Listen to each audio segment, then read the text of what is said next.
Alright, welcome everybody. So I'm glad to introduce you Professor Bayram Tekin from our university. Bayram Tekin received his PhD degree from University of Minnesota in 1999. He was a postdoctoral researcher at the University of Oxford from 1999 to 2001 and also at Brandeis University from 2001 to 2003. He has been with the Department of Physics in our university since 2003. So today he will provide us a presentation entitled The Panoramic View of Modern Cosmology. So I would like to leave the stage to Professor Tekin.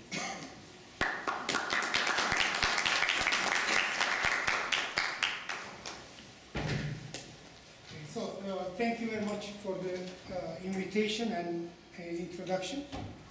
Actually, a couple of years ago, I don't know how many years, but I gave freshman physics course for the EE department, maybe 5-6 years ago, and since then I have not been able to come to this department. You probably know, in 2000 this year actually, Physics Nobel Prize was given into two different works. Basically, one of them is half the prize was given to cosmology, theoretical cosmology, and then half of the prize was given to the discovery of the first exoplanet outside the solar system. So the first one to be found orbiting around the star far away from us. Explanation of that discovery is very easy. There was a planet, people found it, and even though it's a very complicated discovery, still it is easy to actually tell people that, you know, there is this planet that people actually figured out. Today, people have found more than 5,000 exoplanets, and they are looking for life, etc. The other half of the Nobel Prize is actually a little bit complicated to sort of describe for various reasons. One of them is essentially, this is the first Nobel Prize given to theoretical cosmology. So never before was actually cosmology, theoretical work in cosmology was awarded the Nobel Prize. Even Albert Einstein couldn't get the Nobel Prize for general relativity. Hubble couldn't get the Nobel Prize for the discovery of other galaxies, plus expansion of the universe and so on, for an understandable reason. When people think about the total dynamics of the universe, for most people this is something extremely hard to grasp. What do you mean by the total dynamics of the universe? This is something complicated, and what I'm going to stress to you today is that in the last 50 years, cosmology has become precision science, okay? It is actually, in some sense, as good as some of the particle physics discoveries, and sometimes even better, okay? So when I was starting my graduate school in '94, I was an undergrad at Metro, but then in '94 I went to Minnesota to do a PhD in theoretical physics. Even then, like, I don't know, 25 years ago, people who work in cosmology were you know, considered to be okay. So they make a lot of mistakes, let's say. There is this famous physicist, Landau, who was saying that cosmologists are often in error, but never in doubt. So that was the understanding. But now, we have an extremely good understanding of actually what has the universe done up to this point. And I will tell you the details of that. But wouldn't you be interested in something like this? If there were a periodic table here, I would point it out to the periodic table, and then I could tell you how the helium is made, right? How the other elements are made. For example, how is the gold atom made? How are the heavier atoms made? But you can always ask the following question. This is very good, but how is the hydrogen atom made? You know, everything is made from the hydrogen atom. How do you make the hydrogen atom? One thing is, you have to either assume that it has always been like that in the universe, so the universe did not have a beginning at all. It has always been like this, but it doesn't fit the data. So you have to actually look at the data and then say that, okay, even the hydrogen atom, the simplest atom was made somehow in the universe. Then the obvious question is the following: how was it made? When was it made? And what is the mechanism behind this? I think, if you were to forget almost every knowledge that you gained in the 20th century physics, for example, but just keep in your mind the following fact, it would still be amazing. The universe, this universe that we are living in, actually had a beginning, okay? It started at some point. This is amazing. This is amazing because we know from data and from actually theory that it indeed started at some time, okay? Now, you are looking at this picture. I will show you 3 pictures and then I will write on the board. By the way, you can actually stop me anytime you like. I don't know your physics background, so just stop me. Oh, the important thing is that I hope I can convey to you that we have a good grasp of the total dynamics of the universe. We can read the history of the universe. Now, what you are looking at is actually important. This is the Planck data. It is coming from a satellite, and what you are seeing is actually the universe when it was about 380,000 years old. So this is the time, about 380,000 years old. So this is the oldest picture of the baby universe. You can't take the picture of the universe earlier than that because light could not escape the hot, dense plasma. This is the first time light could escape, and that light is here, basically, okay? Now, what are we looking at? You are looking at all the sky. So every point here actually represents a sphere in the sky. So let's put us here, and we are collecting the data coming from all directions from the universe. Okay? Now, of course, when you put your satellite, this is not the picture you get because of the following. You have the sun, you have the galaxies, you have the stars, you have everything, which actually gives you a lot of other information. But if you move them out, this is infrared, well, microwave, let's say microwave radiation. If you forget about them, what you see is actually that you are getting a almost uniform, homogeneous microwave radiation from all the directions in the universe. Okay? Now, the blue spots are a little bit colder than the spots. The difference between the temperature difference between these blue and the other parts is about 1 part in 100,000. So what you are looking at is actually temperature differences. So delta T, temperature, divided by, that is about, that, and the average temperature is about this Kelvin. Okay?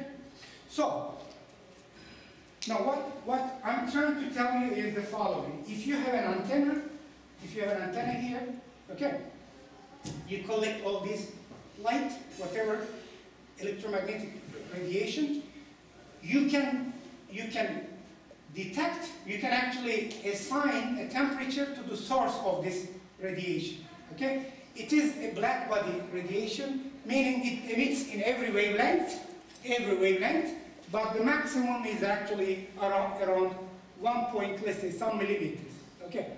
Let's put 1.3 millimeters. So the maximum intensity of this radiation is 1.03 millimeters.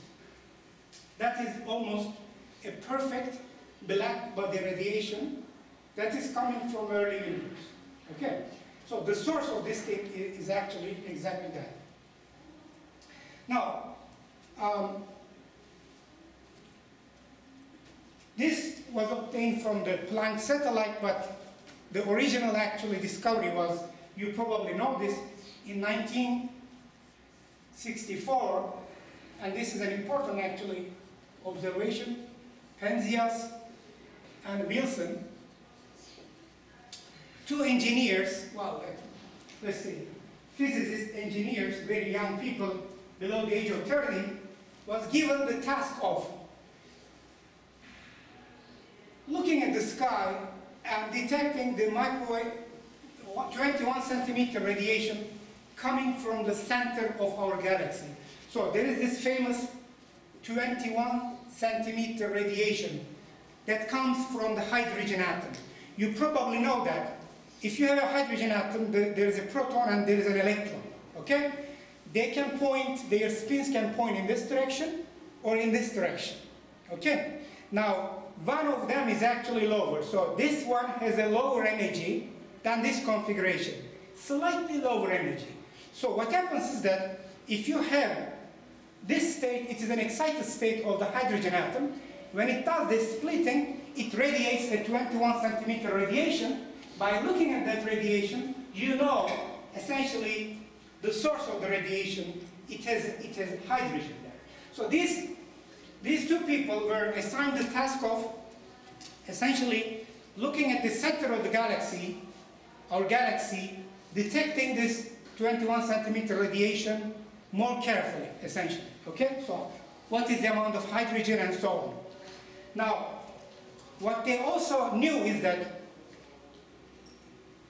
there were many experiments with this almost same equipment, and there were a lot of noise, essentially. So they were trying to first clear up the noise, so they decided to do the following in '64.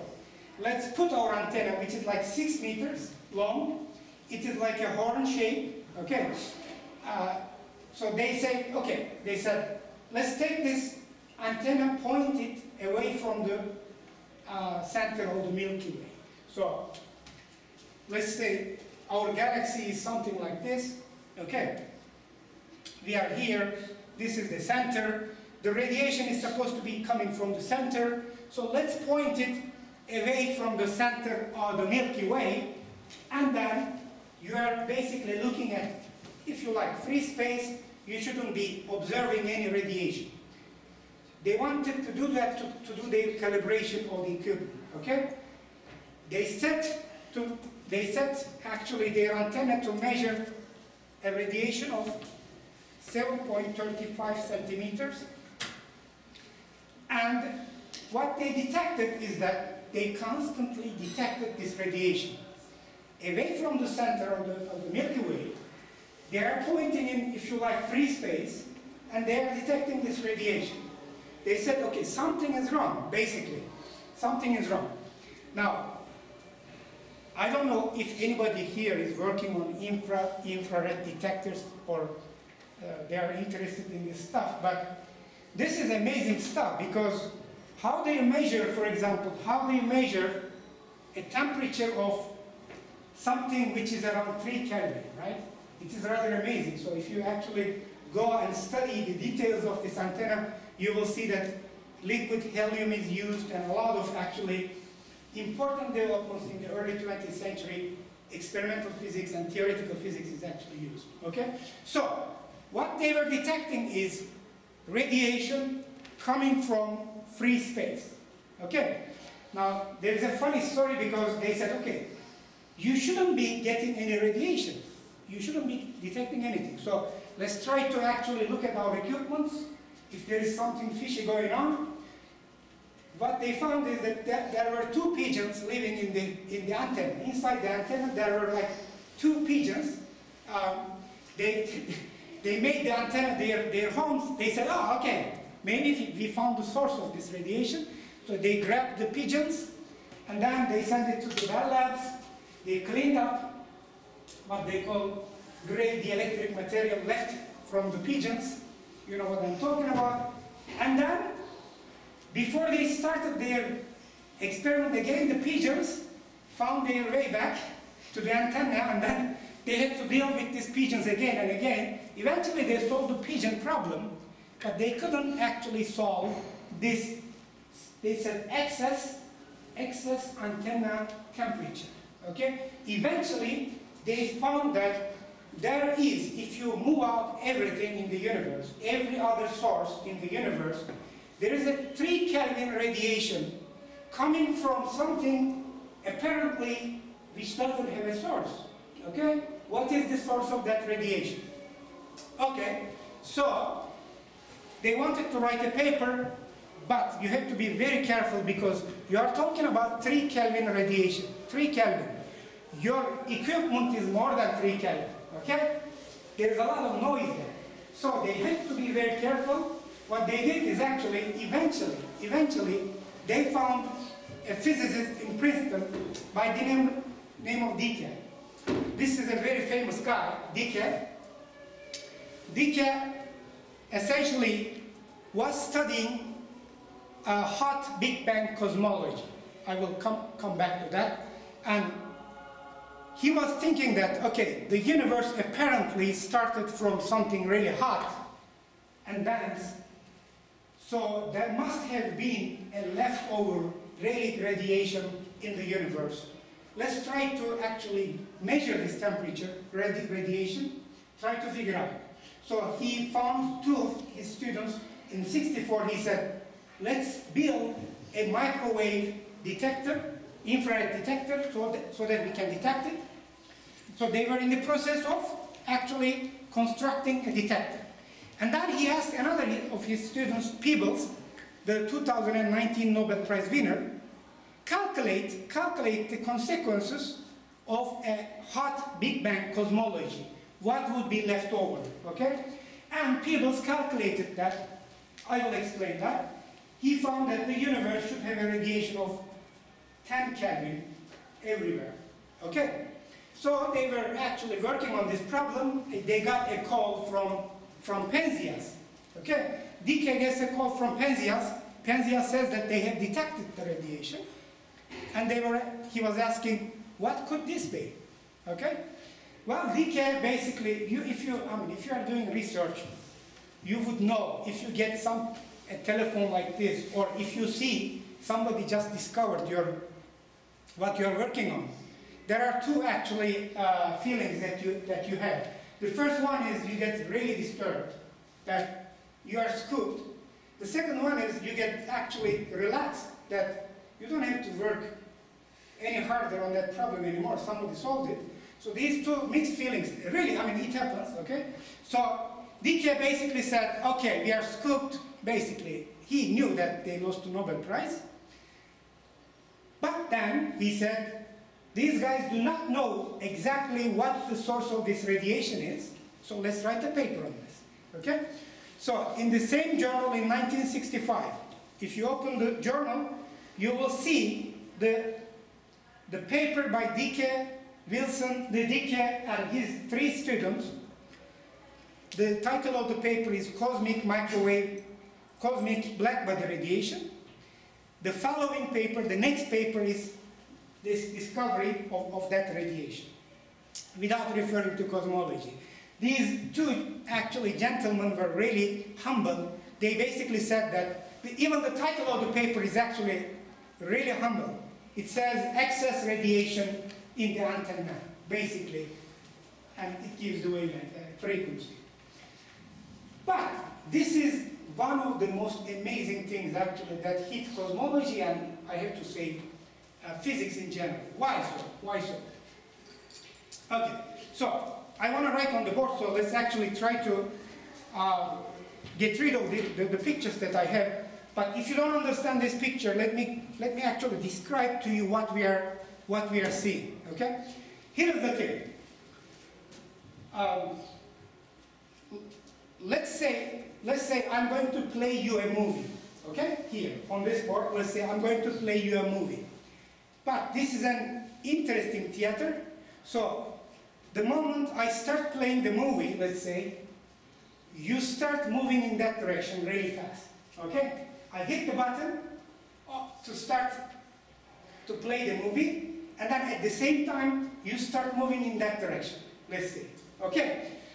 Really fast, let's say quite fast, so that you are approaching the speed of light. Not exactly the speed of light, let's say in the beginning, but let's say you are approaching the speed of light. What are you going to see? What you will see is the following.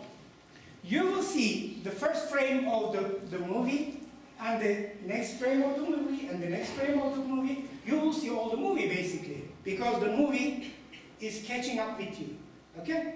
So when we are looking at the universe, essentially what we are seeing is exactly this thing. So this is the first frame of the movie, because we can see actually earlier than that. I will explain. What is the next frame of the movie? This is the first frame of the movie. What is the next frame of the movie? Well, it is easy. After this, you see that this is not exactly homogeneous. There is a temperature difference of 100,000, 1 part in 100,000. That temperature difference gave rise to galaxies. Okay? So if it were exactly homogeneous and isotropic, no temperature difference, nothing, we wouldn't be here.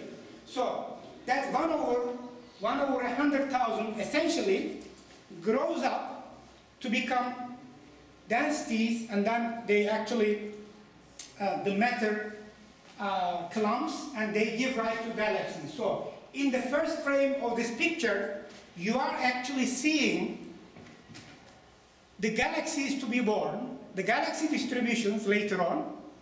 This is a consistent movie. It is not a Pulp Fiction type movie where you cannot really follow the plot. It is a very consistent movie. You look at this, if you know general relativity, if you know quantum mechanics, okay, you can predict what will happen later on. Okay, here is the amazing thing.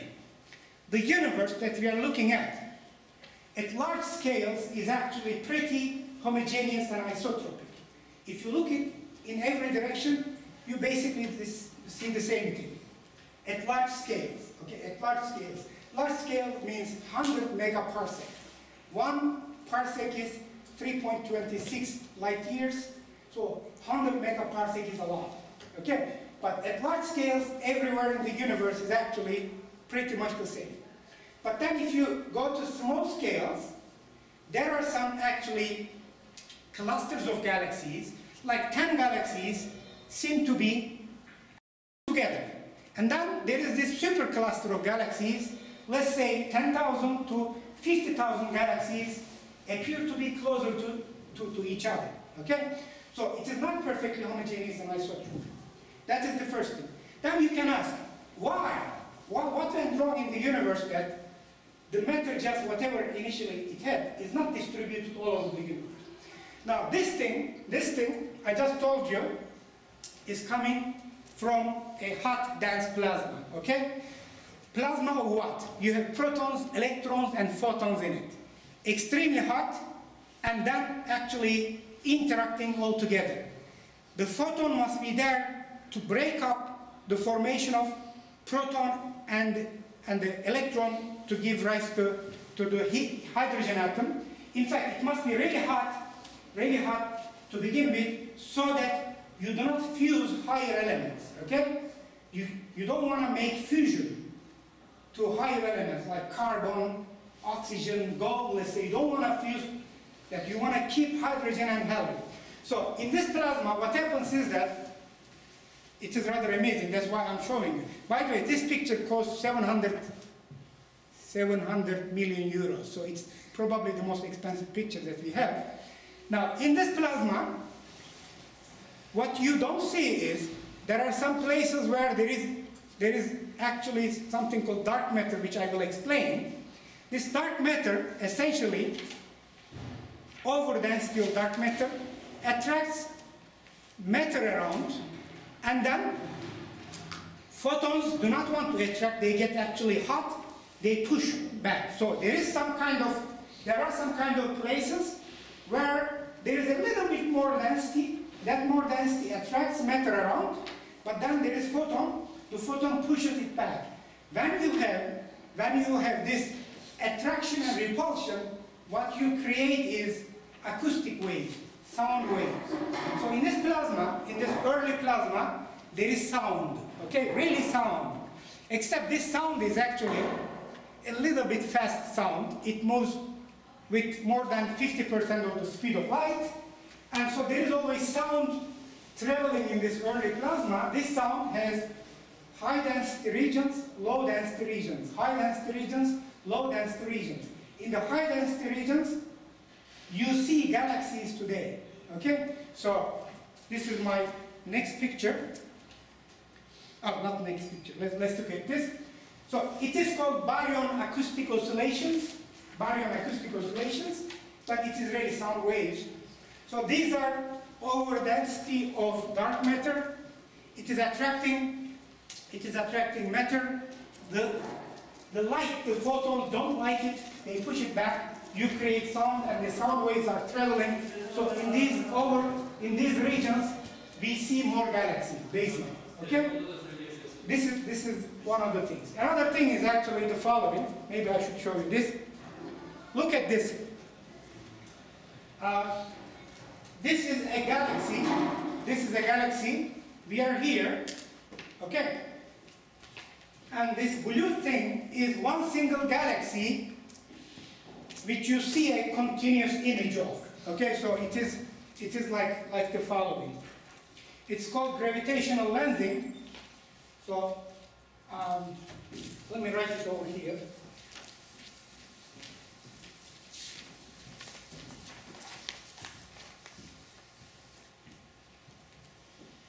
Now, if you have a normal lens, let's say you are here, okay, and you want to see an image of something, light or whatever.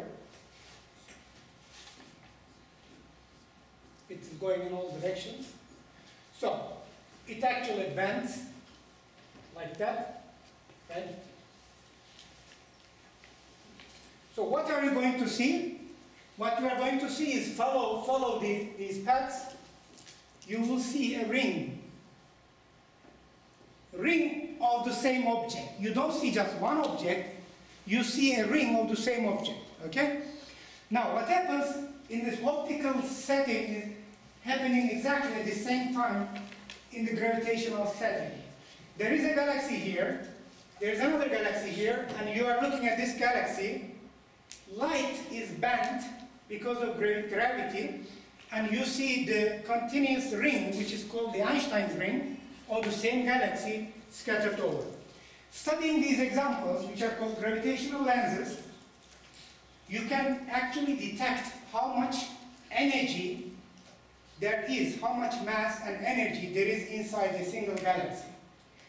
Now, if you just take the stars and then calculate it, you cannot see this picture.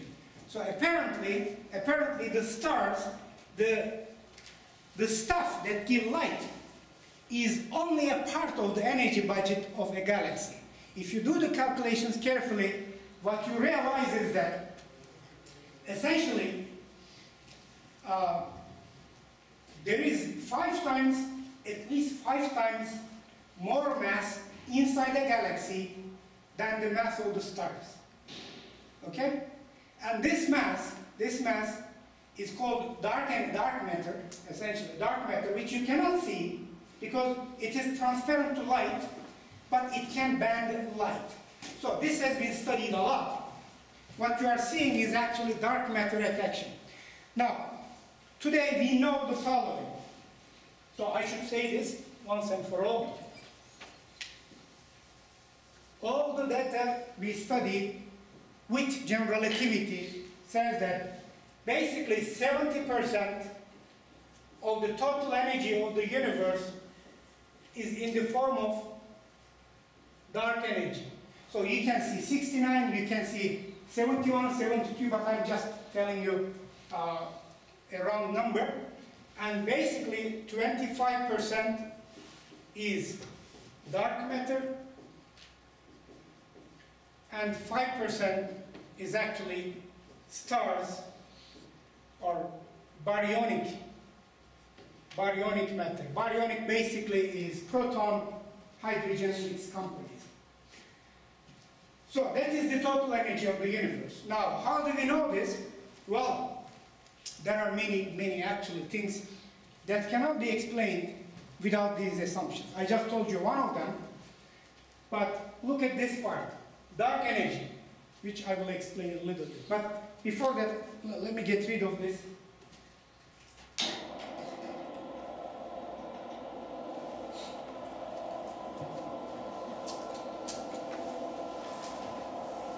By the way, any questions so far? No questions? Yeah. Toplam enerji. Dark enerji ne? Dark matter'dan gelen enerji, dark enerji arasındaki fark ne oluyor? I will explain. So, the difference between this one and this. Okay. Bundan nasıl kurtulabiliriz ya? Şuna bassam. Genelde bir daha basmak gerekiyor. Tamam, kapatmak isterseniz. Tamam mı? Please wait. Yeah.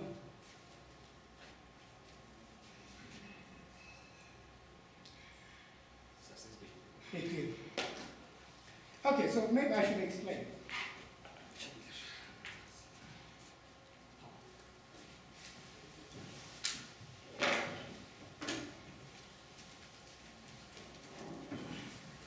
So this 5% is easy to understand.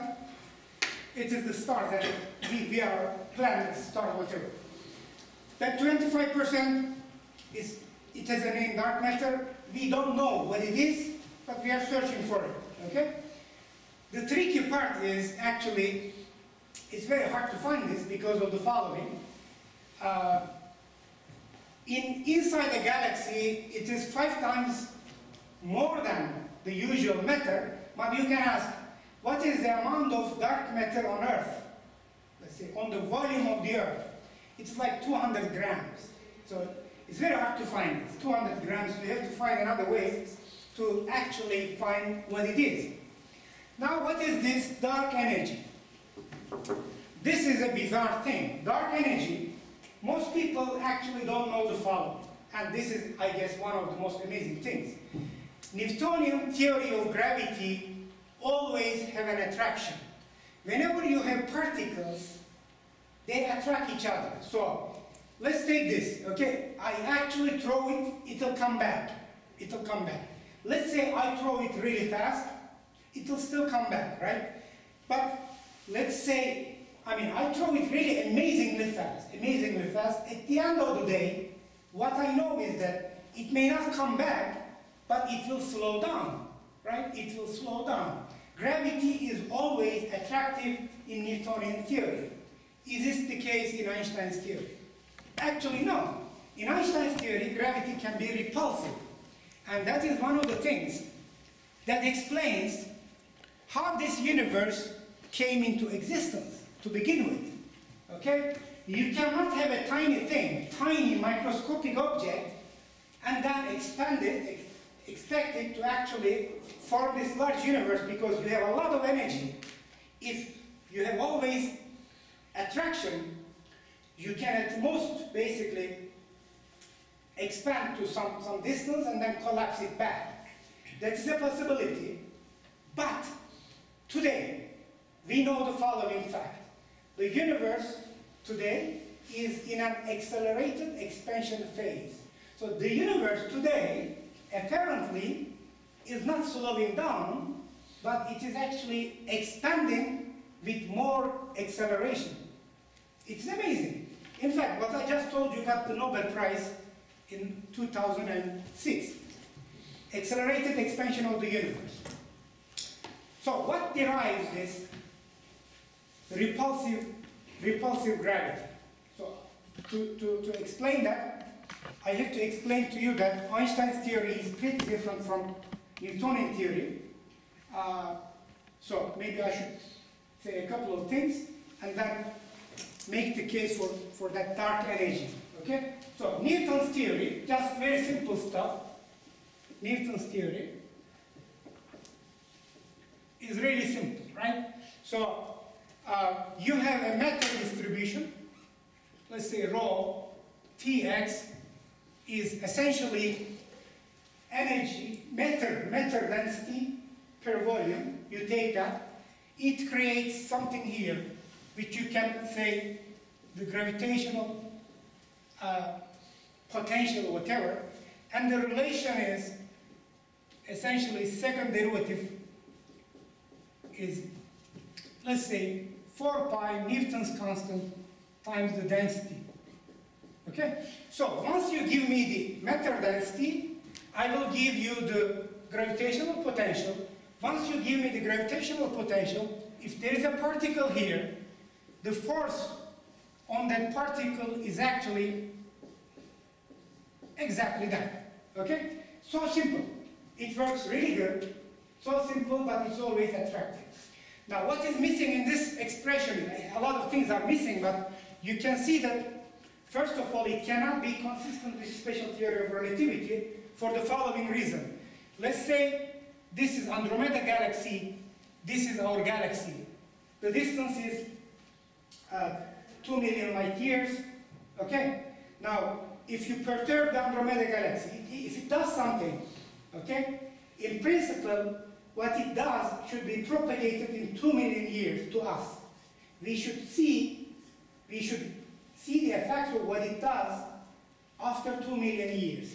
But in this expression, the effect of gravity source is instantly propagated. You see the t here, you see the t there, instantly propagated. So the propagation of information is infinite, speed of information. This does not respect special theory of relativity. That is fine. Maybe you can say, okay, maybe gravity doesn't respect that. But that is not actually fine. But there are some other things which it cannot explain. You take this theory, you try to understand the motion of Mercury around the sun, it actually cannot explain it. According to Newton's theory, whenever you have 1 over r squared force, you always have elliptic orbits, parabolic orbits, or circular orbits, but none of the planets in the solar system actually move in elliptic orbits. Close to elliptic orbit, yes, but none of them move in elliptic orbits. It doesn't work, okay? So you need Einstein's theory. What is the difference? Let me explain. The first difference is actually the following. Gravity cannot be represented by just one single function. That is the first important thing. But maybe I should do it in another way. Look at this. You can ask the following. What property of matter creates gravity? What property of matter creates gravity? For example, in Newton's theory, if this guy starts moving, it doesn't increase gravity. Okay? If the source starts moving, it doesn't increase gravity. If it starts rotating, it doesn't increase gravity. So, energy in Newton's theory does not create gravity. But energy and mass are equivalent to each other, so there is something missing. According to Newton's theory, if this guy suddenly becomes light, let's say it explodes and it becomes light, its gravity becomes zero. That doesn't work. So Einstein looked at this and he basically understood the following. Gravity is generated by something that a matter, light, field, whatever it has, it always creates gravity. And the properties that actually create gravity are, first of all, energy, any kind of energy. Light attracts light. Light can create gravity. Okay, so energy creates gravity. And if you actually, so energy, kinetic energy and density, so density also creates gravity. If you have pressure here, pressure creates gravity. If you have other fields, they create gravity. If you have viscosity, they all create gravity. So, if you study this a little bit, you realize that actually the correct source of gravity is in 4 dimensions, is a tensor actually. 4 times 4, 16 object. Okay, so it is not just one single density, 4 times 4, but it is symmetric. So essentially, you need 10 different quantities of matter or whatever you are looking at, they create gravity. 10 different things, okay? For example, if you have a star going in this direction with velocity v1, if you have another star going in that direction with velocity v2, now you look at this as a system and then ask the question, what is the gravity created by this star moving in that direction, this star moving in that direction? Let them rotate also. Eventually you realize that you need this energy momentum tensor as the source of gravity. Okay? I can't tell you more because it will take actually time. Now, if this is the source, so the right-hand side of this fundamental equation is a tensor equation. Essentially, you need 16 numbers on 10 or 10 numbers. What is the left-hand side of this equation? So what is essentially the effect that could describe gravity? Now, it took basically Einstein 9 years to understand what is the effect of gravity. Basically, there is a source. What does it do? Okay, what does it do? The final answer after like 9 years is the following. If this is any kind of source, let's say a lake creating gravity, what it does here is it changes the curvature of space. Or maybe it's easy to describe it like this. It changes the Euclidean distances into some other distances. So when you have 2 points here, point 1 and point 2, okay, point 1, point 2, without this, the distance between these 2 points in 4-dimensional space is like this. Let's say this is the distance. So you need, so that is the time difference between these two, dx squared, dy squared, dz squared. So this would be the usual Euclidean distance, but we have special relativity, so time must be there. That is the 4-dimensional Euclidean or Minkowski distance between two events in space-time. Okay? This is without gravity. This is something Einstein formulated in 1905. You know special relativity. Okay, so you require time. What gravity does is the following. Actually, it changes the coefficients here into functions. Okay? It curves the space, basically. So, this is an amazing jump. Look at Newton. Newton says, you are in given space, the space cannot do anything. It is fixed. It is not part of the game. It is a center stage, but it doesn't do anything. Gravity is essentially a field created by some source. Einstein says, no, that is not the case. You have matter, and then it actually curves the space that it lives in into something which is not flat, curved. Okay? So, this is, then you say, well, okay, I just figured out my actually, whatever I will call gravity. You can see that there are 4 coordinates here. So, each coefficient can change, but you can have changes like this also, right? X, Y, so a function, f, t, x, y, z. You can have cross terms if you like. If you count them all together, there are 16 numbers. Okay, 16 numbers. Symmetric, 10 numbers. So it is basically the following. Delta S squared, sum over I from 1 to 4, j from 1 to 4.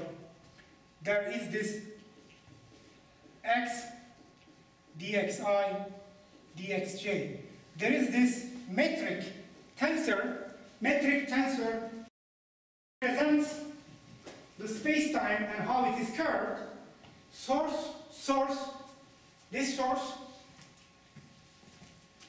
determines this metric. So you just have to write down an equation. The first equation that comes into mind is actually to write down something like this. For example, you can write something like this.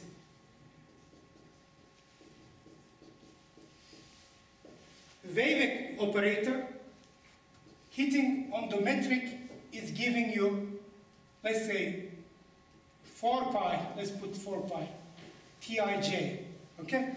The naive equation that you would write, which is a generalization of this equation, 16 equations, but there are only 10 if you count the symmetries. So, it has wave operator because you cannot have just space derivatives. You must have time derivatives. Special relativity ties space and time together.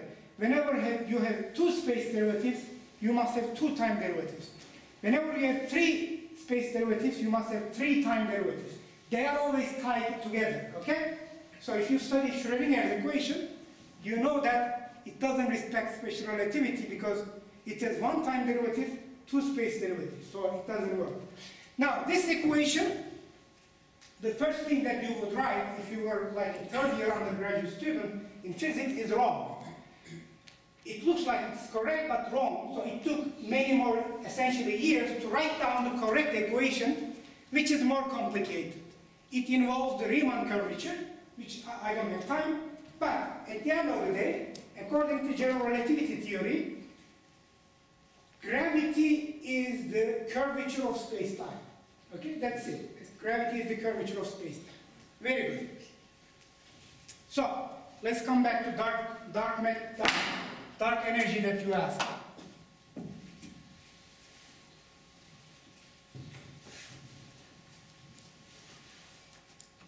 So, in 1915, let me write this curvature.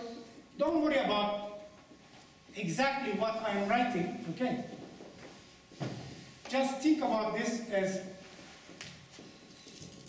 correct theory of gravity. So, this is the source, this is the curvature. So this guy,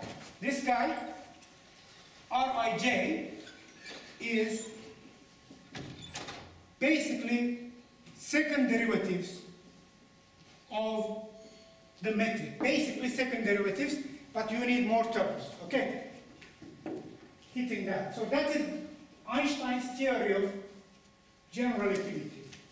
When you write this, you can immediately apply it to the sun and the mercury, you get correct results, okay? Very good. You apply it to the sun and the light passing by the sun, you get correct results, you get deflection of light and everything, but then you can apply the same equation to the total universe, okay? Total universe. Let's try to understand this. In 1915, when Einstein wrote this equation, the view of cosmology was the following. The universe that we have is basically one galaxy. There is no other galaxies, okay?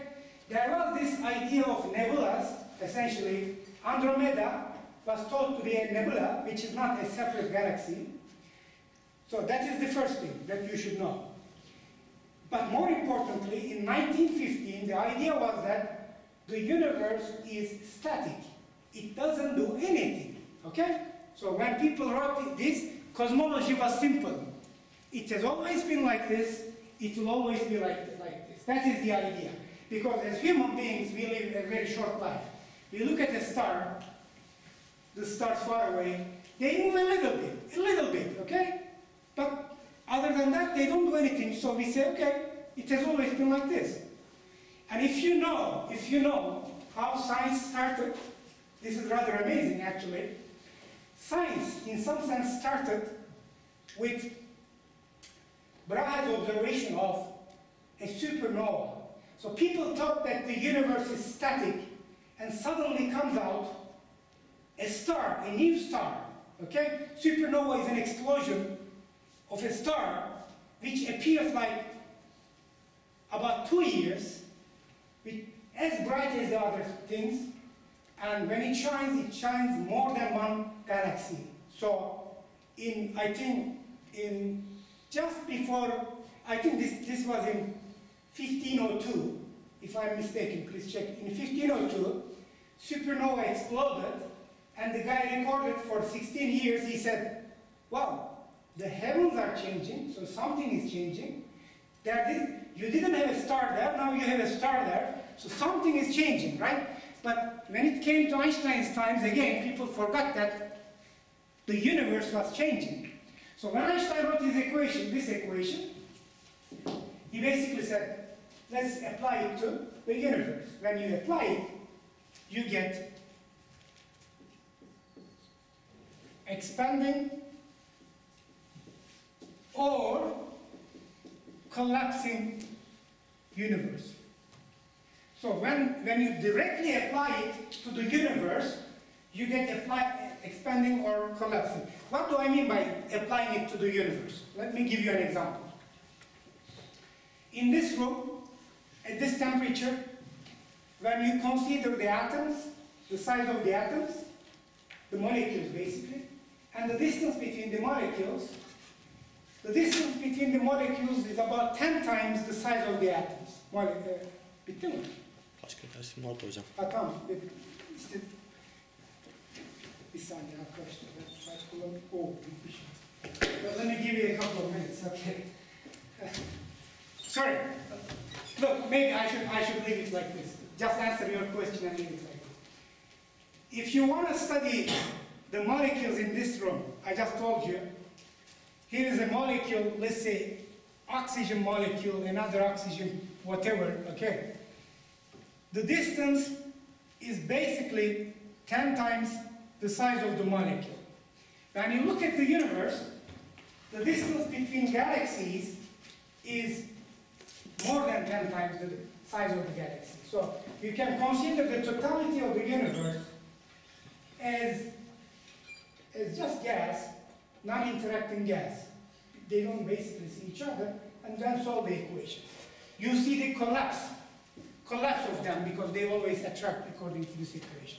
So just give me like 5 more minutes. In 1917, to basically remedy this problem, Einstein added a term to his equations, which we call cosmological constant, to obtain a static universe. When you add that constant, this thing, solve the equations, you get a static universe. So Einstein got the static universe. He said, okay, this is very good. We have a static universe.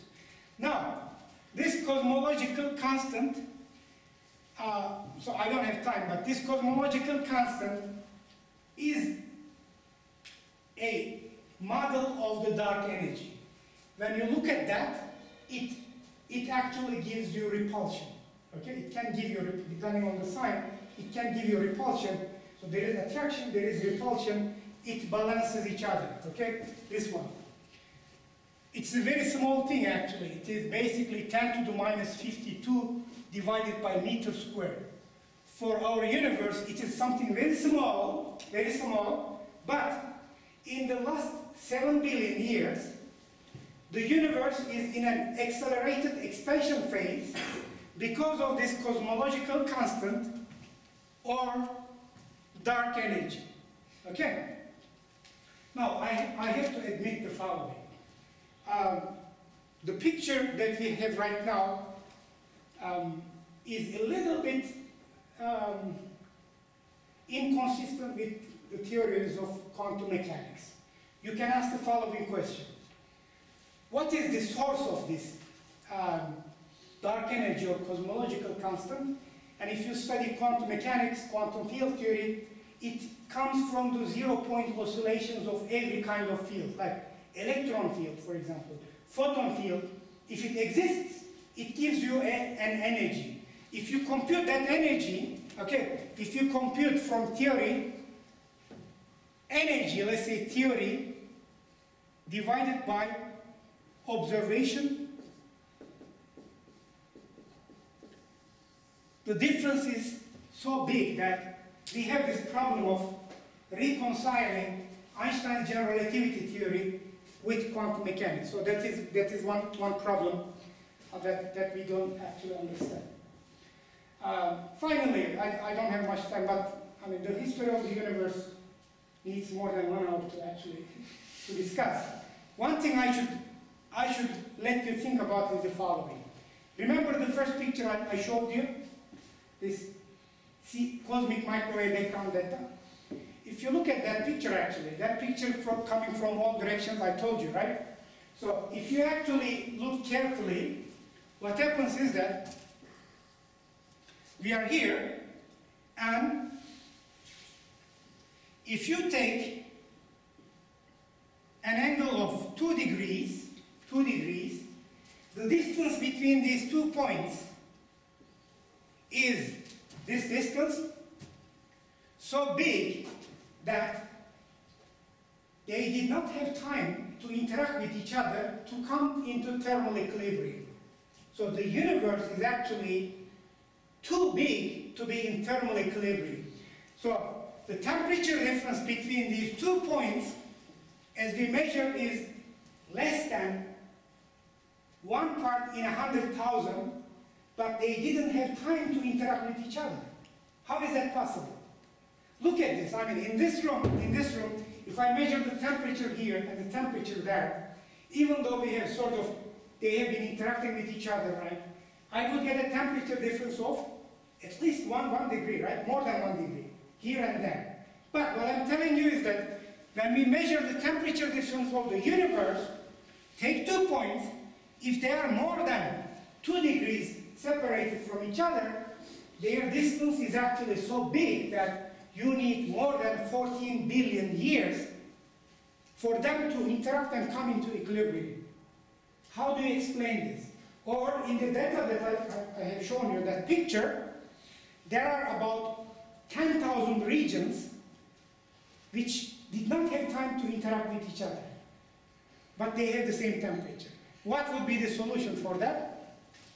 It is one of the most actually amazing things that we have that also explains where the hydrogen atom comes. Essentially, the idea is the following. The universe was really microscopic at some time, okay? And then we say it inflated, okay? Inflated. So it was essentially because of an object like this, not exactly like this, but because of an object, the microscopic universe, which was much smaller than the radius of the proton, billions and billion times smaller than the radius of the proton, due to a field which repulses, it's called the inflaton field, it actually suddenly became macroscopic to like 1 meter, let's say, okay? And it was in thermal equilibrium, it became 1 meter. Now, that also explains a couple of other things. Why the universe is not perfectly homogeneous and isotropic. When the universe was tiny, there were quantum fluctuations. You cannot control quantum fluctuations. Quantum mechanics by itself is basically, it will do whatever it does, you can't control them. So in that tiny universe, there were quantum fluctuations everywhere, differently. When it suddenly inflated by 10 to the 24 folds, some of these quantum fluctuations became large, classical if you like. And they actually gave rise to overdensities that I have shown you, overdensity of dark matter that I have shown you, and then that gave rise to the structure in the universe. The field that expanded the universe, inflaton field, decayed into protons, quarks, first quarks, and then quarks and electrons and so on. It can decay into other particles, and then they became protons and other particles. So we have this theory of inflation, which is pretty good actually, but which needs confirmation. One of its predictions is the following. If the universe expanded suddenly, it creates gravitational waves. Okay? Gravitational waves. When these gravitational waves travel, it interacts with the cosmic microwave background radiation. It gives a specific polarization to the radiation. Now they are trying to measure the polarization of the cosmic microwave background radiation to see if the universe inflated, basically from nothing, but there is some field which I didn't have the time to explain. So that is essentially what we have, theory of inflation plus hot Big Bang cosmology and a lot of other things which I didn't have time to explain. Okay, so thank you for listening.